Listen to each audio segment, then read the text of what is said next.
meeting its responsibilities to comply with various federal and state laws, the Illinois Department of Transportation periodically has the opportunity to help a community rediscover part of its past.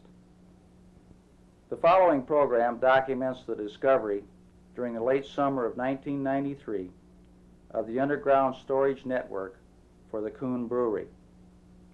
These brick-lined vaults date back to the mid-1800s and were a part of an industrial complex which played a prominent role in the social and economic development of the Springfield area.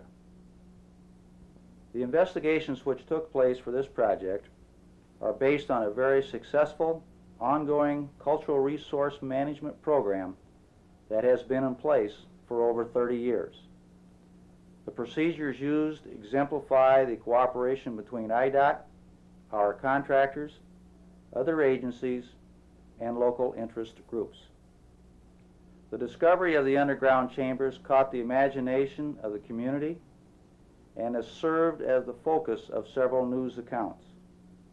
The program you are about to see documents the nature and extent of the vault network and summarizes the information gathered by the archaeologists who were contracted to complete the studies.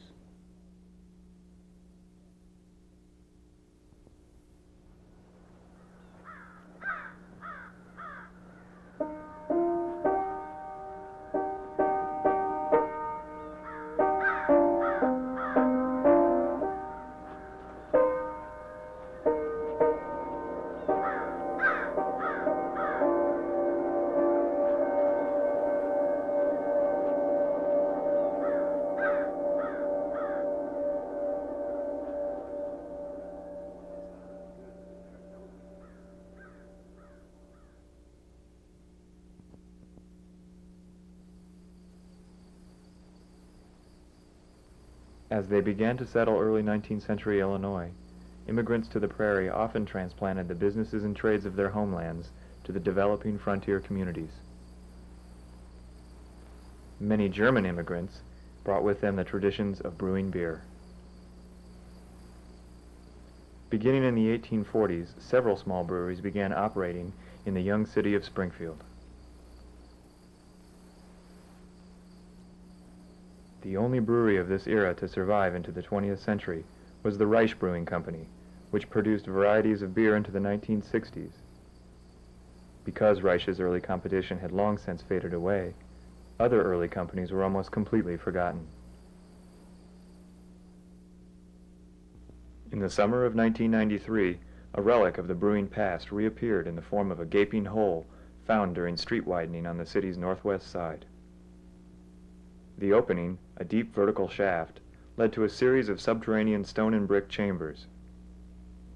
The Illinois Department of Transportation contacted local archaeologists, who proceeded to interpret and record the remains of the Andrew Kun Brewery lagering cellars, a series of artificially constructed caverns dating to the 1850s.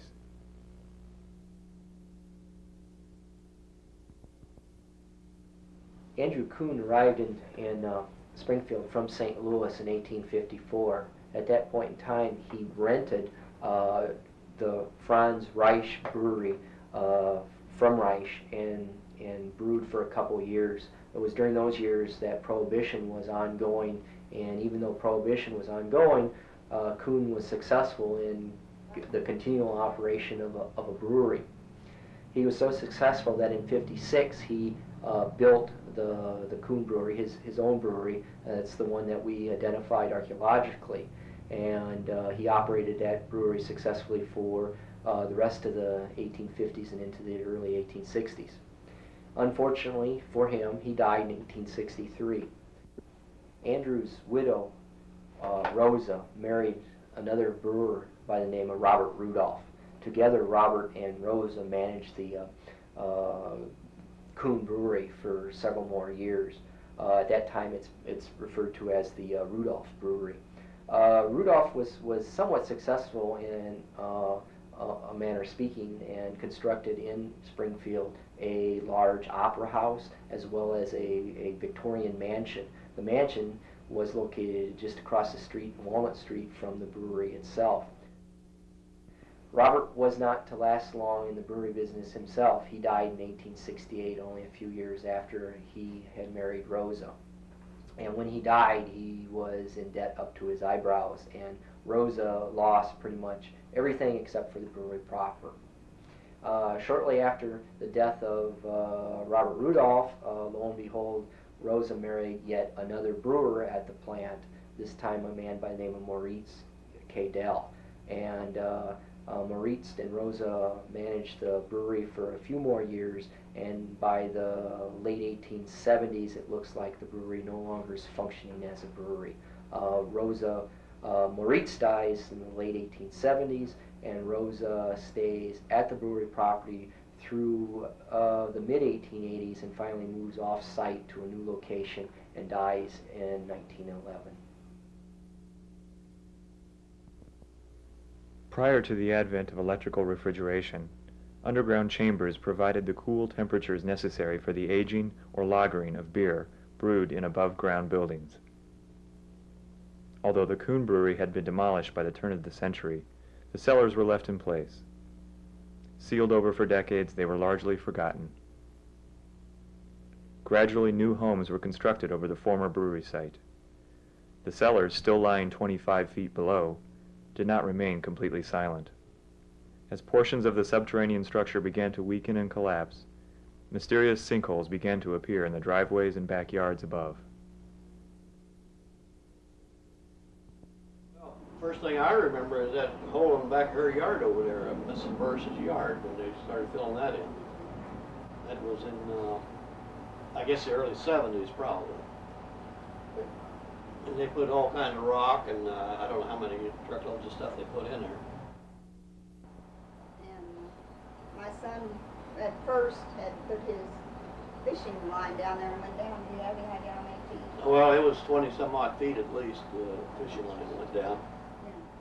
So, Then there was the other cave in that you're probably talking about where she went her driveway in, and on the left side there was a cave in. That's about where that 25 by 25 foot area is. but it is just a tiny sinkhole. It never did. Never would fill.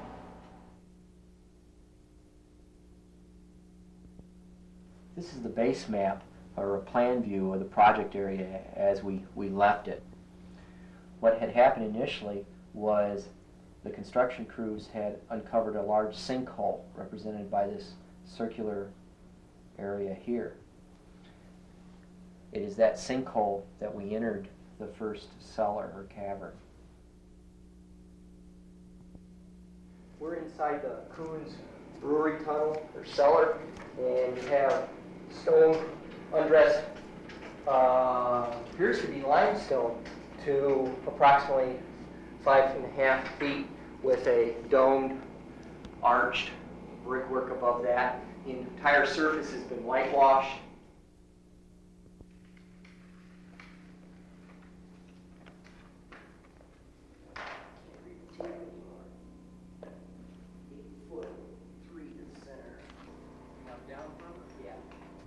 We're at the east end of the east-west tunnel, or cellar, and what we have is another arched doorway that appears to be a passage leading south, and some of the local individuals comment that that may be the passage that goes down to the next street, which is Carpenter Street, and to an air vent or an air shaft down at that end. 11 inches, about 3, and 3 by 12 oak plank timber.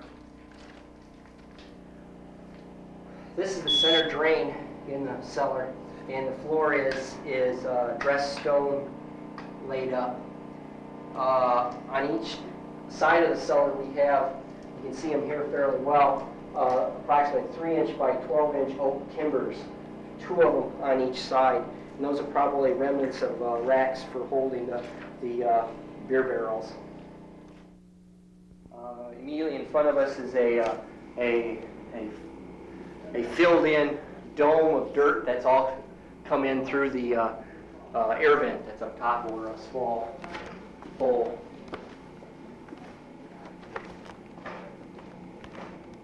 It's a failure, isn't it?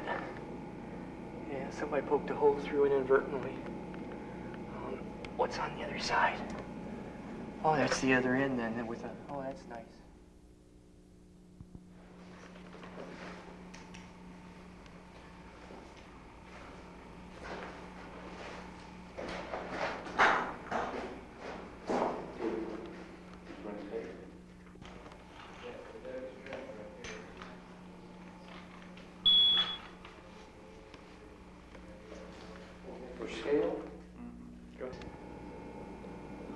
The way they constructed these arches, brick arches, you had you built up the sidewalls first, and then you had a wooden system, a scaffolding that went up and set just underneath it. You laid the brick in place, and then you popped out the wooden scaffold after it was set up. We're in the western end of the east-west tunnel. And the floor in here is a dressed stone floor, and running, is this in center or just off center? It's right in the center of the floor. Is an approximately 6 to 8 inch and inch deep drain that's been channeled into this laid stone floor.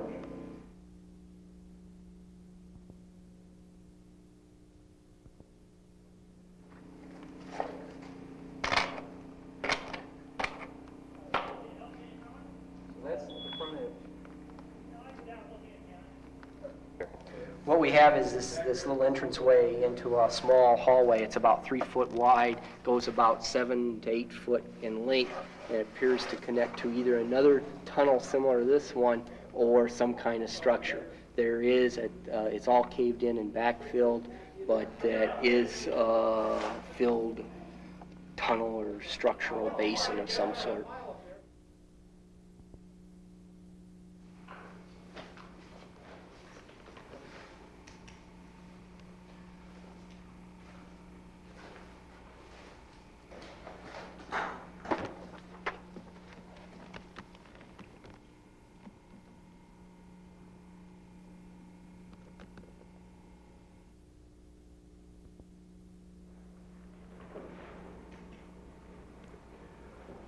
Aside from a vertical air shaft that once opened to the ground surface above, nothing was found in Cellar 2, which was almost entirely collapsed.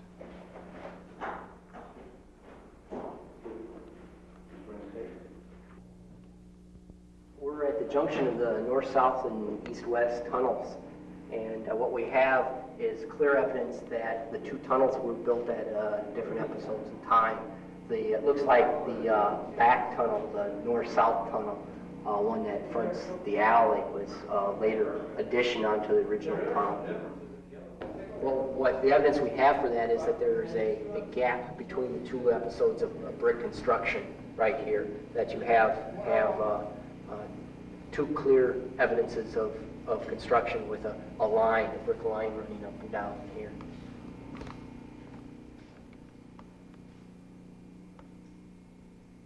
We were just looking at some evidence why we thought that this was an altered end of the structure. And what we can see here also is that the brick arch has been cut into the stone wall, and it looks to be a repair or an alteration to this original stone wall. The doorway over to the north side of the structure has the jamb of the door itself is a stone-faced, nice, neat construction, where this appears to have been, after the fact, broken through this wall. So again, it looks like this doorway is an afterthought, an alteration to the original structure. The first two cellars were fully mapped, photographed, and videotaped. Because the structures were unstable, it had been decided earlier that they would need to be demolished. As demolition progressed, archaeologists took advantage of the heavy equipment to attempt to define the collapsed cellars whose entrances had been seen below. That's the corner. That's it. There's the door.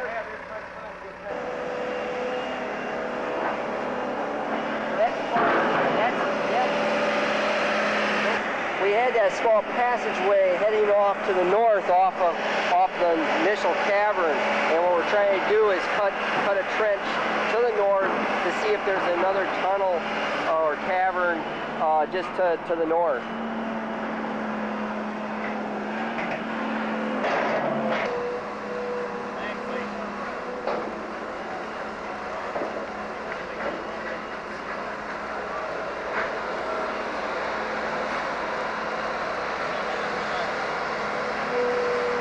We just heading north. We've hit another cavern, about 10 foot north of the first one.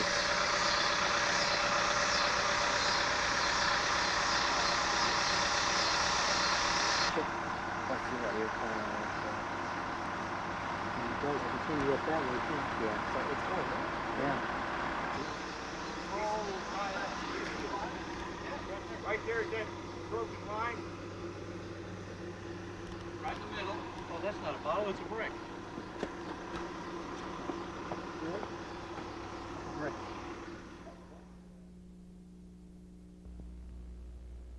Heavy machinery was also used to cut a series of shallow trenches into the surface of the site in hopes of locating foundations of the brewery itself.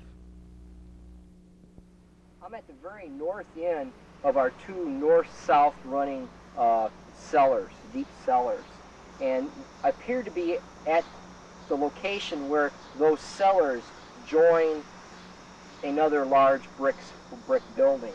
And what we have is a set of foundations that ran this way up top, right about here, that were only very shallow, about 2 bricks or all that was remaining of that foundation.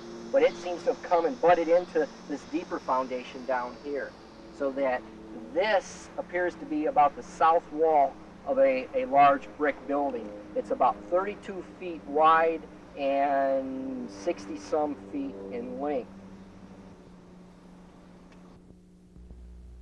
As digging began near one of the foundations of the brewery, a horizontal layer of intact brick was encountered. Although temperatures were in the 90s, the exposed bricks were strangely cool to the touch. Another intact cavern had been located.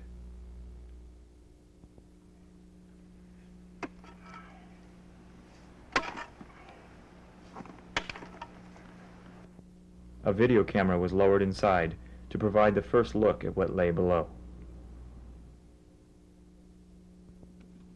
Just hold on to the thing.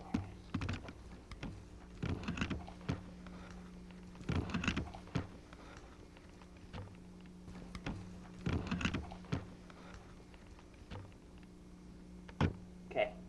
This is north.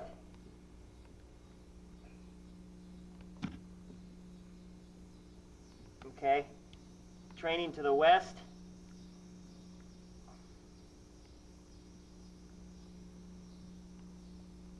Training to the southwest.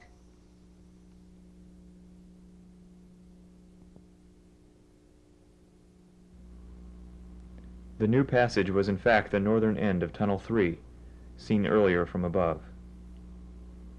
The passage was apparently sealed after its partial collapse sometime in the 19th century.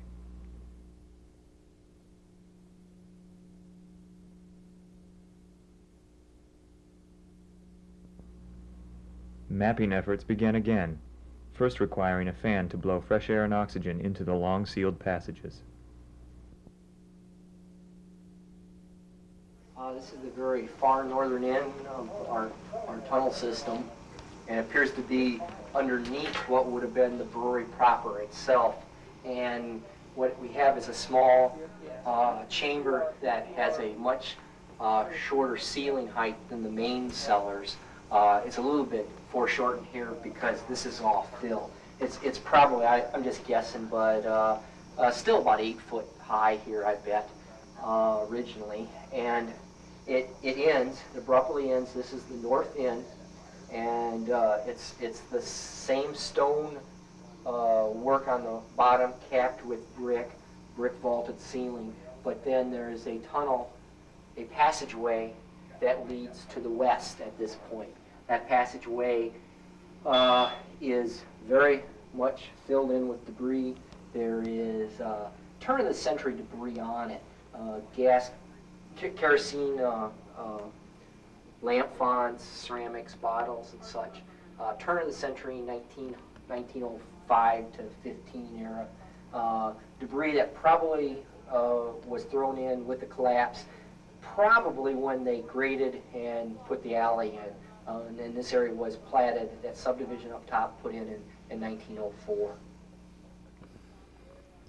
It may be that this passageway goes to the parallel cellar that's immediately to our west, and actually then further west and just exits the side of the hill.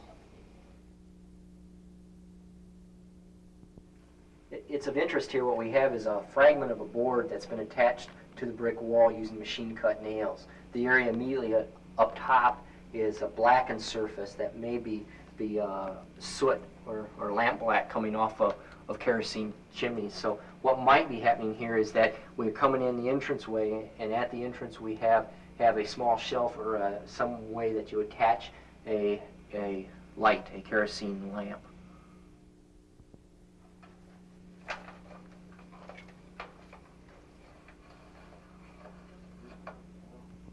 This area is the juncture between this small antechamber and the larger main cellar in front of us. What we can see is that there are remnants of what was probably a series of wooden doors at this point, two big doors folding out one way or the other, but you got remnants of a door jamb right here, and then a nail up here that would fill part of the frame also. But that's about 8-inch door jamb going down.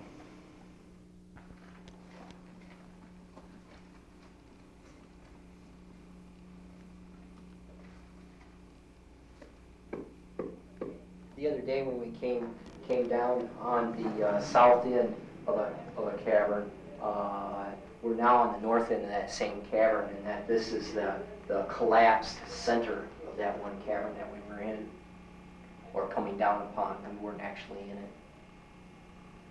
it. Based on what we saw at the south end of this particular cavern, from this point south, it's completely caved in.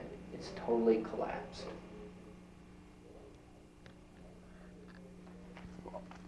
December '02. Son of a gun, look at that. I saw it when you were pointing over there. This is some of the first, this is the only graffiti we found so far in the tunnel system or the caverns.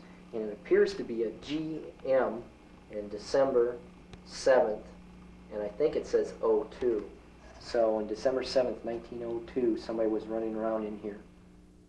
We're within 10, 15 feet of what we're anticipating is the passageway to the entrance, and just the fact that this is at this location, you're apt to get less graffiti as you get deeper and deeper into the cavern system. And the only piece of graffiti we found so far is this piece here, which is close to the entrance, or what we anticipate the entrance. Last summer, during our investigations at this site, we uncovered nearly 300 linear feet of underground cellars. One of the more impressive aspects of our investigations, that what struck me, was the extent and integrity of these subsurface cellars. The Kun Brewery, when it was built, was one of the largest, most modern facilities in this area.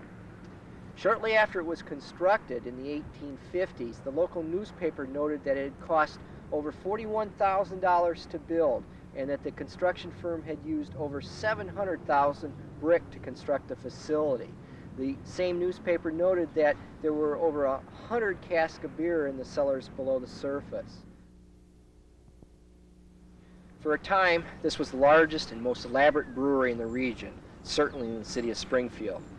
Yet when it was discovered, practically no one remembered it was even here. We haven't found a single photograph of the building, and we still only know very basic information about the above-ground portion of the brewery. This is why we do archaeology, to fill in the large gaps left by memory and history. Now we can remember the Kun Brewery.